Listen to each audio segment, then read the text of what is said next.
Boker Tov, gentlemen. Thanks for joining us. We're continuing Melachot of Shabbat. We're using Melachot of Shabbat. We're in the first parak, Melachot Bishul. Today we're going to introduce Keli Rishon, Keli Sheni, and Iruy. Very important. We've alluded to these concepts already many times, and I've constantly been referencing it Tosfot and the Gemara. So today they're going to hopefully make more seder, make more organization for us so we can see these better. Keli Rishon, Keli Sheni, Iruy. The Mishnah b'Shabbat Daf Membet Amud Aleph. The Mishnah in Melechet Shabbat 42a says the Mishnah says Ha'ilpas ve'akedera she'eviran merutachin lo yiten letochan tavlin. The ilpas, what's an ilpas? It's like a pan. It's like a pan, I think, and a kedera, and a pot that were removed from the fire, from Yerotachin, from the heat source, the boiling hot fire.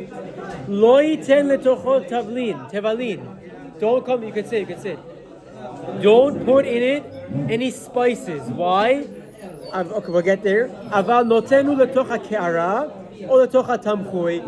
But you can put it in the ke'ara or the tamchui. What's the ke'ara and tamchui?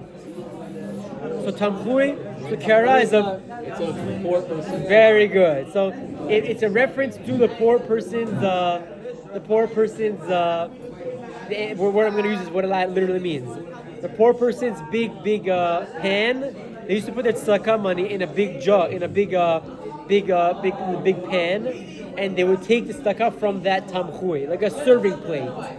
So the Mishnah says, don't pour spices in the pan or the boiling hot pot that came from the fire, but you may pour spices in a bowl, ke'ara, or tamchui, the serving plate. Why? She'achar Bishul me'arina tafshu min ha'ilpas ve'akadar letochan. Sorry. Here. A perush, now he explains, ha'ilpas ve'akedera hem minei kelim shemevashlim betochan al gabei ha'esh. The ilpas and the kedera, the pot and the pan, are different utensils that we cook on the fire, on the heat source, as opposed to the kera and tamchui are serving dishes, kelei hagasha, different dishes that you serve the food in. She'achar ha'bishul, after it was cooked in the pot and the pan, you pour it into from the ilpas and the kera into the tamchui and the keder, from the ilpas and the kedera into the tamchui and the ke'ara. Good? So now we have to explain. What? Umevuar b'mishnah zo, and this mishnah is the indicator. It implies and it explains that the kli she'amad al gabei ha'esh, that a utensil, that a pot or a pan or any kli for that matter that was on the fire, umchuna, it's called a Keli Rishon, a first utensil, or if you want to get funky with our showing off our calculus knowledge, it becomes primary, the primary heat source. Okay, Keli Rishon, harehu mevashel af sheisiru min ha'esh kol od shayat solerebo ve'ashu liten belotochot tavlin. This Mishnah is telling us a very important principle, that a Keli Rishon can still cook so long that it's yad solerepo, even if it was removed from the fire. Okay, that's this Mishnah Membet Amud Aleph Melechet Shabbat, very important. However, Kli shelo amad ala esh, a pot or a pan or a serving dish that was not on the fire, ela she'iru tavshil mikli rishon letocho. What's iru? Like iruy. What does that word mean? Very good. It means to pour.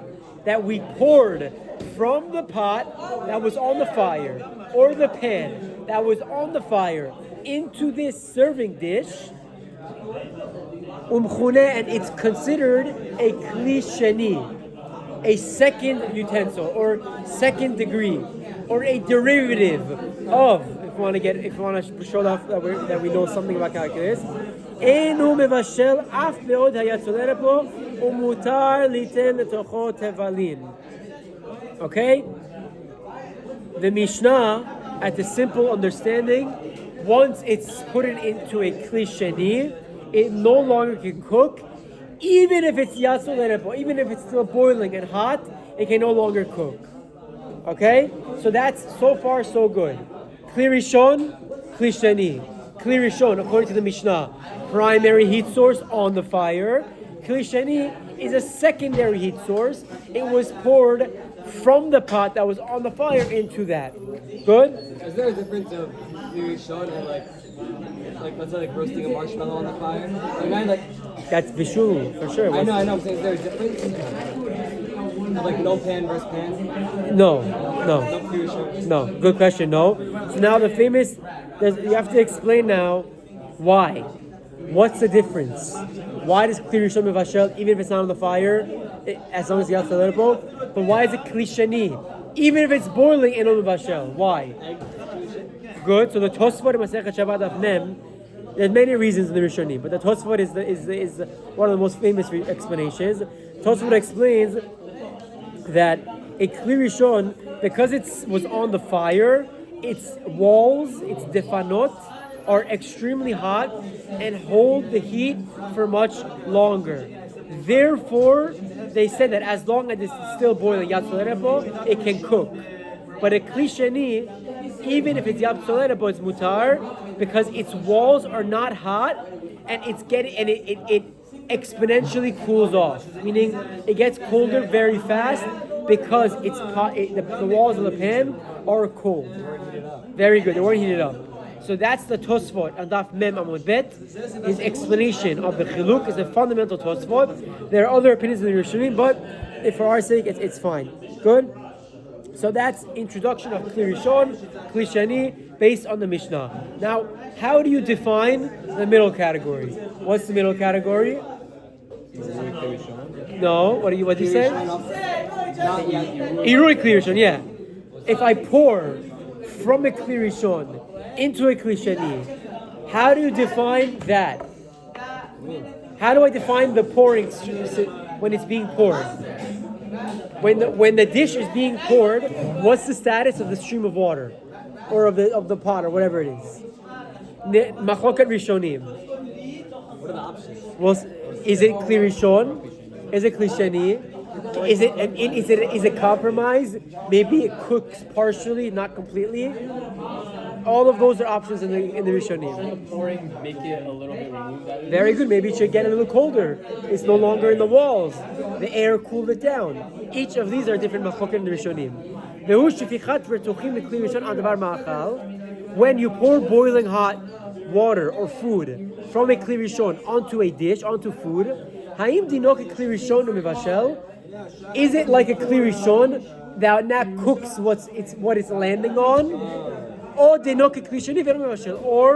it's like the Keli Sheni that can't cook. When I pour from a pot directly onto food, what status does it take? Is it the Keli Rishon or the Keli Sheni?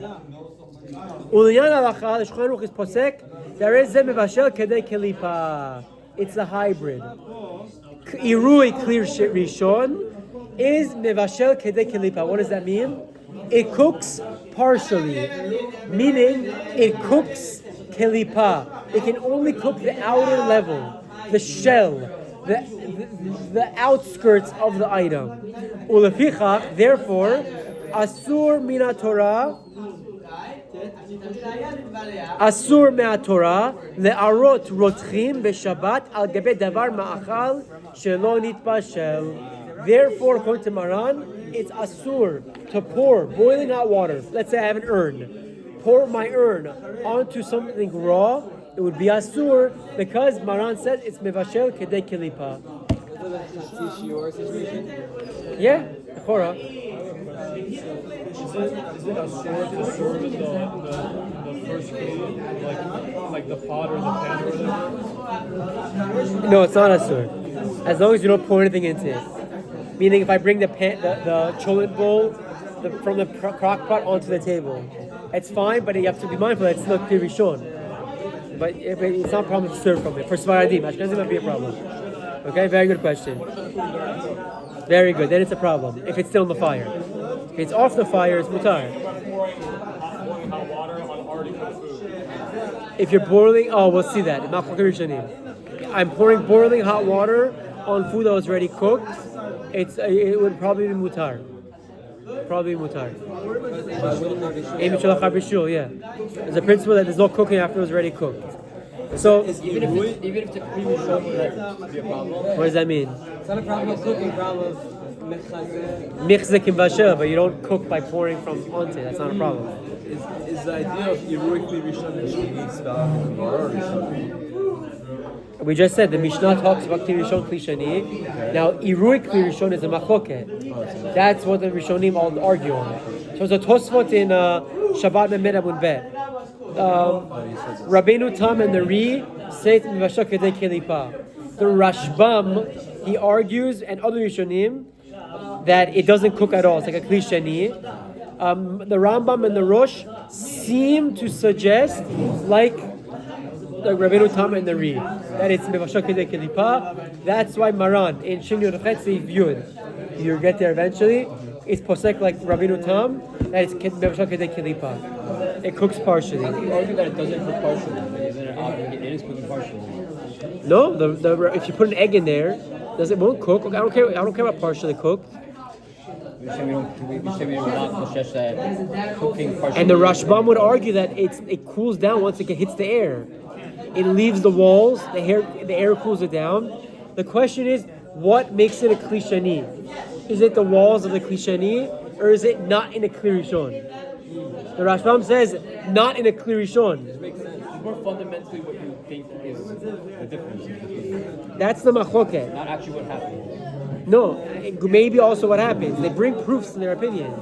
We can look at the Tosfot. We can learn it inside. What? I'm sure they tested it. They bring proofs from the Gemarot, from the Rishonim.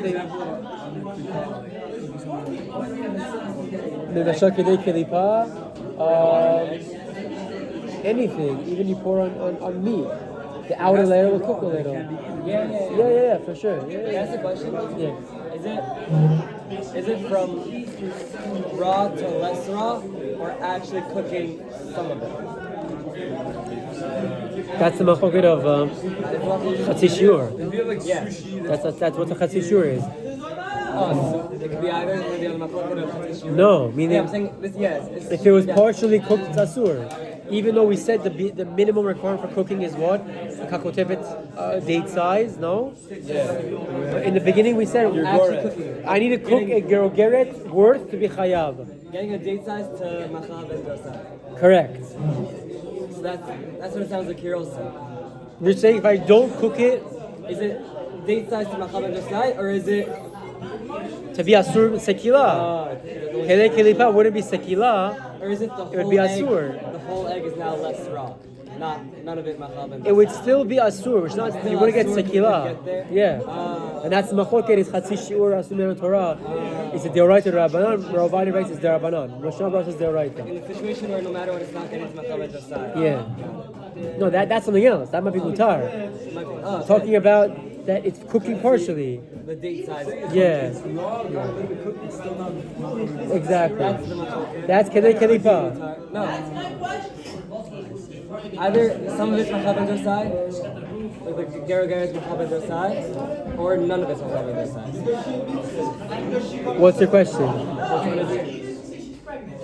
The gerogeret is the minimum requirement to cook for you to be chayav sekila. A Gerogeret of it is Machav and Dosai. Right? Yes. That's the whole situation. What if That's sekila. What if none of it gets Machav and Dosai? That could be mutar, you just said? I mean, it depends how you did it. If you did it from a Keli Rishon, that it's true because it's Mashak Kedei Kelipa. We said that the outer layer was cooked, not the inside, but the layer, the outer layer was cooked, Yes, which is asur. That's Gerogeret. It has nothing to do with no. Why? It's a separate principle that you're cooking the outer layer. That's asur, according to the Shulchan Aruch. Oh, okay, I didn't understand what you're saying. Yeah, I was trying to compare what the outer layer Oh, okay. Very good. So now he explains, Veda, and you should know, that which we said Keli Rishon, that was taken off the fire, that cooks, as long as it's Yatzolerebo, the Keli Sheni, Af Yatzolerebo Eno Mevashel, Eno Ela Bederech Klal. This principle that Keli Rishon off the fire, Yatzol Rebo, or Keli Sheni, Yatzol Rebo, that it cooks or doesn't cook, is the general rule. Yeshnam devarim shem kashe bishul. There are some things that are difficult to be cooked. Kegon basar shor umelach, like an ox meat or salt. She'ena mitbashlim ela bekli rishon she'amod al gabe ha'esh. That only can be cooked in a kli rishon on the fire. U'idach, and alternatively, yeshnam devarim shem kale bishul. This is what we all know about with tea, that are easily cooked. Kegon betza, like an egg, or alete, like tea leaves. She'anu machmirim she'lo litenam af b'kli rishon b'kli sheni shayatzol rebo. Okay, so he's just making a disclaimer that my principle, Keli Rishon, Keli Sheni, there are exceptions to the rule with Kale Bishul and Kashe Bishul. We'll get into those more later on. So I thought salt was Keli Bishul in the Mishnah. No, salt is Kashe. Salt is Kashe Bishul. It's a Mishnah. Yeah, even today. There's no specific types of salt. We saw.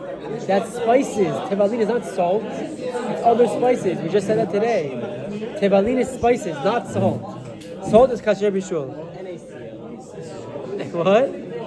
I remember Mr. White saying this. The ionic bond. Yeah. I think he said, like, I dare you to try to boiling point salt with that, like a second vessel. I think he said that. Okay, very good. So wrap up for today. We'll continue with this tomorrow. Okay, Mr. Hashem? That was the introduction to Keli Rishon, Keli Sheni, and Iruy. Now we got the principles. We'll get to the halachot tomorrow, Mr. Hashem.